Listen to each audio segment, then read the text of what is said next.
All right, welcome back to Reviews by Hunter. That's me. I'm Hunter. Sorry if I sound a little stuffy. I've had a cold I've been fighting, but welcome back to another movie review. I know I've been covering a lot of anime and I've been just busy with other endeavors in life, but I am back with Markiplier's Iron Lung. So apparently this movie was written by him, directed by him, funded by him, and of course he plays the lead role in the movie. I can tell you guys right now. I went to this movie fairly blind. I've never played the game that this movie is based off of, and I actually have never really followed Markiplier on YouTube, although I know he is one of the more popular figures on YouTube.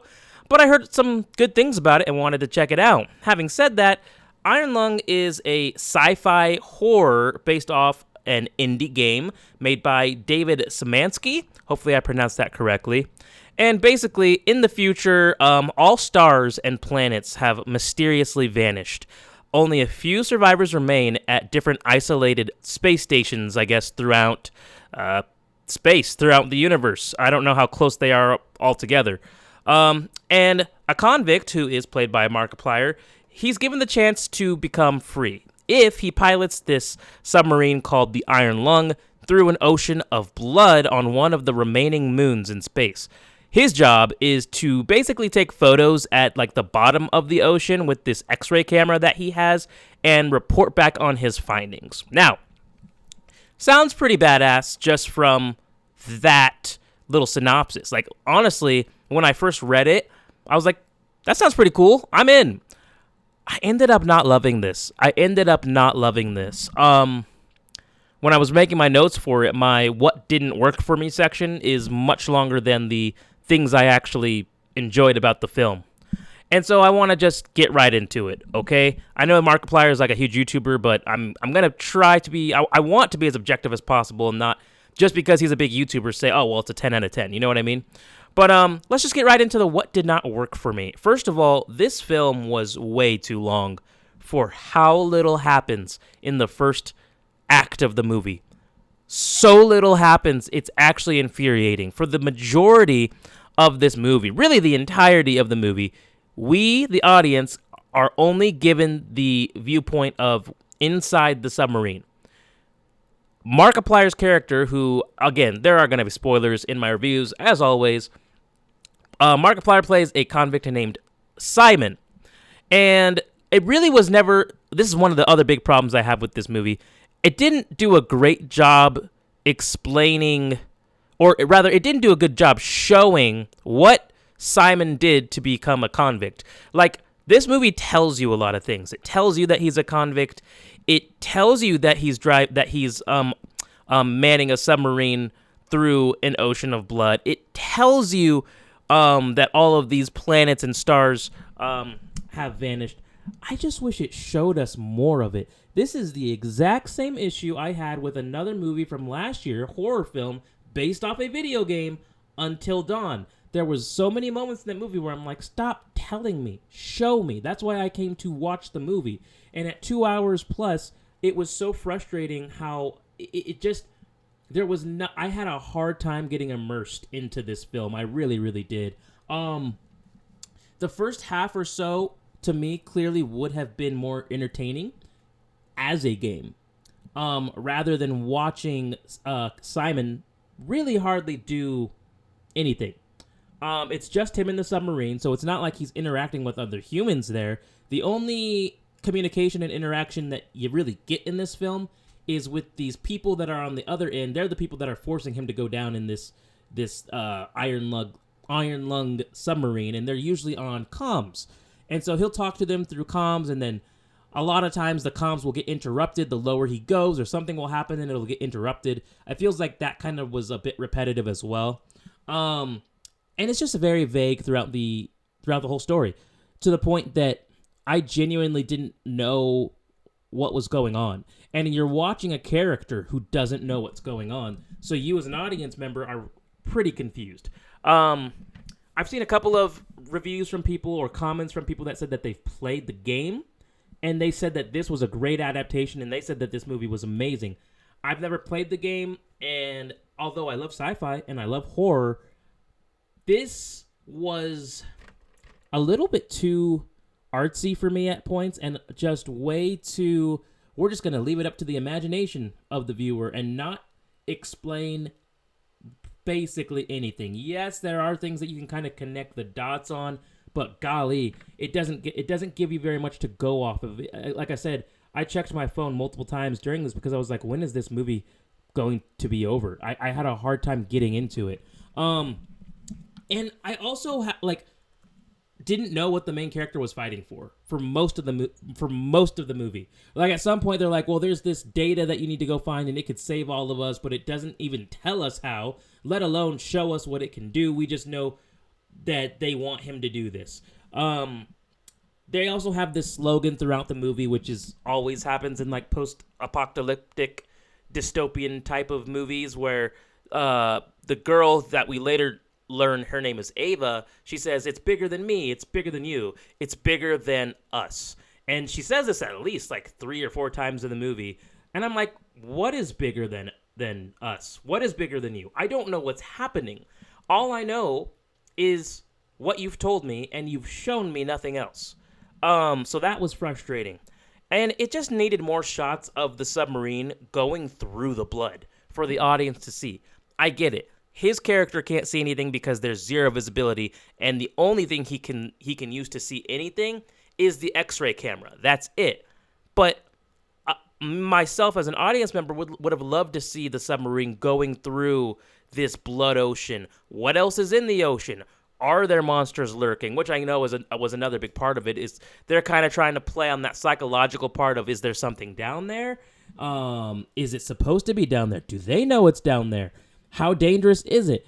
And even if you didn't want to show like too much of like the creatures that are in the ocean, again, it would have been cool to not just be stuck inside the submarine for 2 hours straight. That's all you get to see is the facial reactions of Simon or Markiplier, and like that's it. That's pretty much it. And there are some points in the film where like he starts hallucinating and, you know, seeing things that may or may not be there. And so you as an audience member do have to wonder, okay, is that real, or is he making it up in his mind? Is it because of the blood ocean? Things of that nature. But it just wasn't very entertaining to me. And again, there's not really a main antagonist. Like, not really. You can kind of piece together that I suppose the antagonist would be whatever creature is ruling this blood ocean, right? But you don't ever really see the creature other than like kind of in this one hallucination, or I think maybe the creature was connecting to Simon's mind somehow. I don't know exactly how, but it seemed like it at times. We do see Simon kind of sees a visual of what the creature might look like. But other than that, you really don't see it much or hear for it much. It doesn't do much.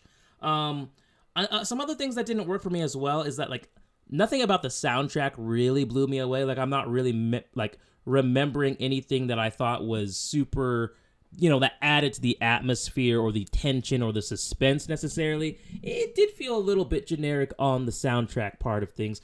Also, this might just be me because I've learned that sometimes I have a hard time processing things, but there were times I could not understand what was being said by Markiplier's character, Simon. And it happened like a couple of times where I was like, wait, what? Like I was leaning forward in my chair trying to figure out what was being said. There were a lot of times where the communications in the movie they were having a hard time communicating. I thought that they went to that well, again, one too many times.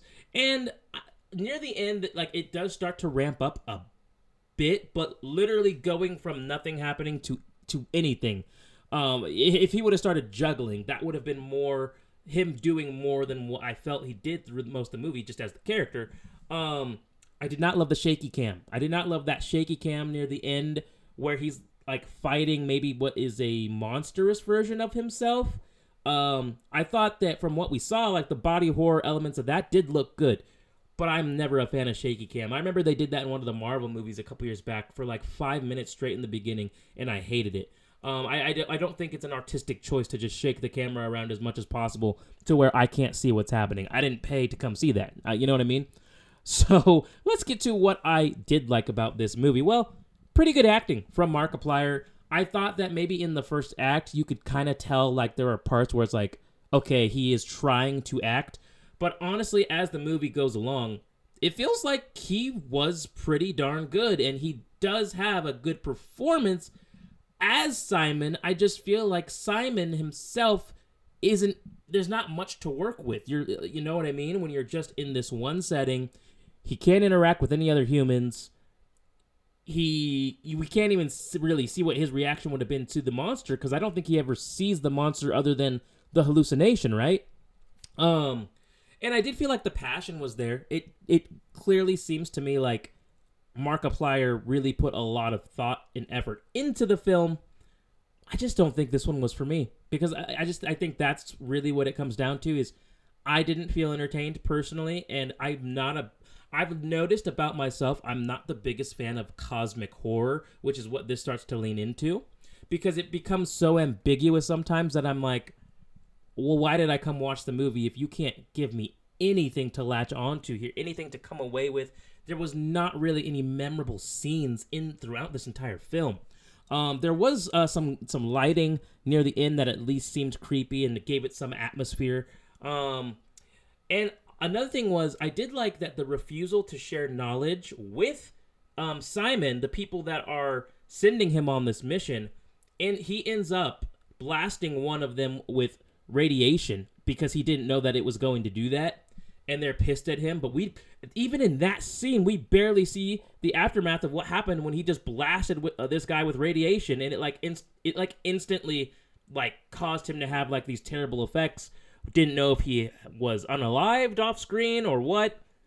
Again, just different moments where I'm like, this movie could have just been tweaked a little bit, and I think it could have been a lot better. Really amazing concept. I mean, obviously, I guess if it's a game, if it was a game popular enough for Markiplier to make it into a movie, then it's definitely got something there. But I just think it needed something extra that I didn't get in this movie. And oddly enough, the movie did make me want to just check out this game. I think this as a game is far more interesting if you were in this situation, immersing yourself in first person, being the one to be sent on this under ocean submarine mission, driving through blood. You don't know what's going on. Most of humanity's been erased, and you have to collect data. That sounds fun as a game, but I think watching this person be confused for 2 hours straight and beg for his freedom for the 20th time just didn't do it for me. Overall, I would probably give this movie like a 5.5 out of 10.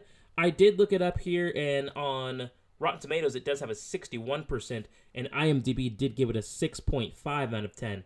What did I say, like a 5.5 out of 10? Yeah, I think I'm going to stick with that. I mean, if you're a big Markiplier fan, you would probably want to go check out this movie. If you're a big sci-fi horror fan, you might want to go check out this movie.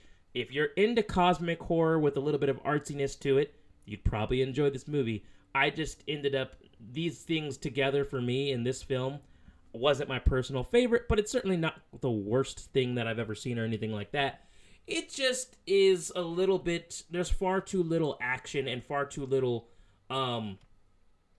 just nothing happening, to be honest with you. And so I feel like this movie, I don't know who did the editing or anything like that, or if that was all Markiplier. I think if you made this movie a little bit shorter and you give even one or two more scenes that are a little bit more visually impressive or a little bit more just plot-wise have some more meat to it, I probably would have liked this a lot more. But that's really all I have to say about the Iron Lung. Even though spoilers were included, you probably still may have no idea what I'm talking about. I had to go on TikTok and YouTube and look up other YouTubers to explain the lore of this world and the Iron Lung and everything. I understood a little bit more after that, but I shouldn't have to do homework after watching your 2-hour plus movie. I should walk out of that movie and kind of get it, right? And it's okay to have a movie where there's open-ended questions at the end, but when I walk out and I'm like, what in the hell was that?